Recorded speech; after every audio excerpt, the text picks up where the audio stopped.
अस्सलाम वालेकुम वरहमतुल्लाहि वबरकातुह।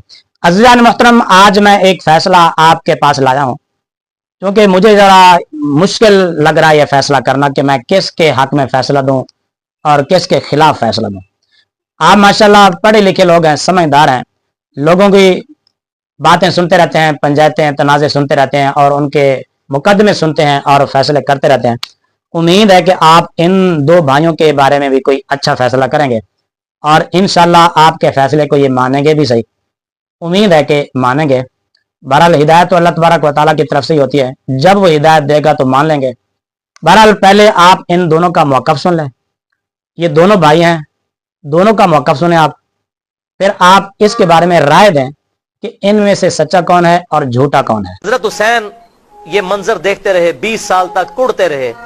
उन्होंने कई खत भी लिखे हज़रत अमीर मुआविया रज़ी अल्लाह तआला अन्हु को कि जो कुछ तुम उम्मत के साथ कर रहे हो, मुझ पर तुम्हारे खिलाफ क़याम वाजिब हो चुका है। मैं डरता हूं मैं अल्लाह को क्या मुंह दिखाऊंगा, लेकिन मैं अपने भाई की सुलह का पाबंद हूं।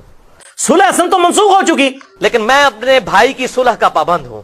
सुलह हसन तो मंसूख हो चुकी, लेकिन मैं अपने भाई की सुलह का पाबंद हूं। अपनी गलती पर नदामत का इजहार करना ये आदमियत है और अपनी गलती की झूठी जस्टिफिकेशन पेश करना, दलील देना, ये शैतानियत है। सुलह हसन तो मंसूख हो चुकी, लेकिन मैं अपने भाई की सुलह का पाबंद हूं। नबी इस्लाम के जमाने से ज्यादा सख्त वक्त है हम पर।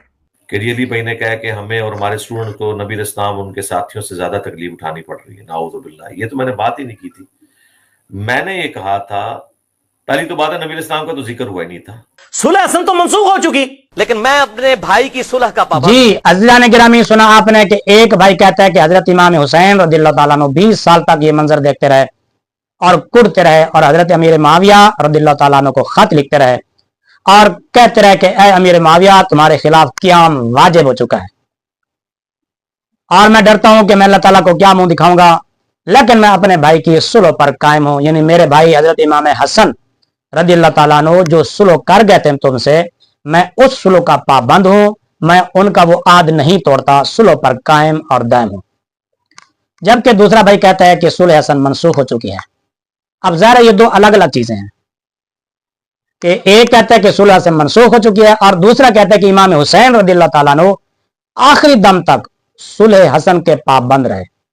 सवाल सिर्फ इतना है, कोई लंबा चौड़ा सवाल भी नहीं है, मुख्तसर सवाल इतना है, अगर हजरत इमाम हसन रज़ियल्लाहु ताला अन्हु की सुलह हो चुकी थी तो हजरत इमाम हुसैन रज़ियल्लाहु ताला अन्हु 20 साल तक कुड़ते क्यों रहे, खत क्यों लिखते रहे और ये क्यों कहा कि ए अमीर मुआविया, मैं अपने भाई की सुलह का पाबंद हूं। ये पाबंदी क्यों करते हैं सुलह की? अगर सुलह मनसूख हो चुकी थी तो इमाम हुसैन रज़ियल्लाहु ताला अन्हु ने उस सुलह की पाबंदी क्यों की? और दूसरा, हजरत इमाम हुसैन रज़ियल्लाहु ताला अन्हु ने कहा कि ऐ अमीर मुआविया, मैं डरता हूं कि अल्लाह ताला को क्या मुंह दिखाऊंगा, लेकिन मैं अपने भाई की सुलह का पाबंद हूं, मगर तुम्हारे खिलाफ क़याम वाजिब हो चुका है।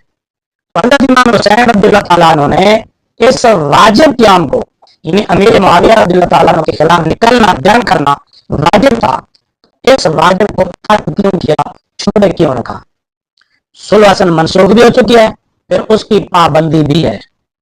सिर्फ इस सवाल का जवाब चाहिए।